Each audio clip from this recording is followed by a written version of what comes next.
पुण्यामध्ये तरुणांबरोबर वृद्धांनी मतदानाचा हक्क बजावला। काही मतदान केंद्रांवर तर वृद्ध मतदार व्हीलचेअरवरून आले होते।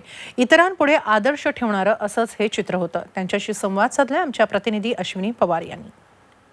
पुण्यातील शामराव कलमाडी हायस्कूल इथे मी आहे आणि इथे 6:45 वाजल्यापासूनच पुणेकर रांगा लावून मतदान करायला इथे आलेले आहे। 7 वाजल्यापासून मतदानाला सुरुवात झालेली आहे आणि आपण बघू शकतो अगदी तरुणांपासून ते अगदी जे वृद्ध आहेत ते देखील इथे मतदानाचा हक्क बजावताना दिसत आहेत। इथे एक आजी व्हीलचेअरवर मतदान मतदान करून आलेले आहेत। आजी, तुमचं वय काय आहे? माझं 82 आणि तुम्ही आतापर्यंत अनेकदा मतदान केलं असेल, काय असं आतापर्यंत सगळीकडे करत आले।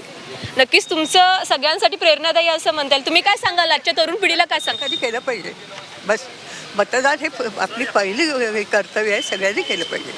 तुम्ही काय बघता मतदान करताना, तुम्ही काय बघता आणि काय तुम्ही तरुण पिढीला सांगाल जे मतदानाबद्दल उदासीन आहेत? पक्ष आणि योग्य माणूस आहे की नाही एवढं दोन बघते। एकूणच आपण बघू शकतो मतदान करा असं ह्या आजी ज्या आहेत हा संदेश सगळ्यांना देत आहेत आणि मतदान करताना सगळ्यांनी मतदान करावं असं इथे सांगत आहेत। व्हिडिओ जर्नलिस्ट निलेश खरमरेसह अश्विनी पवार, झी मीडिया, पुणे।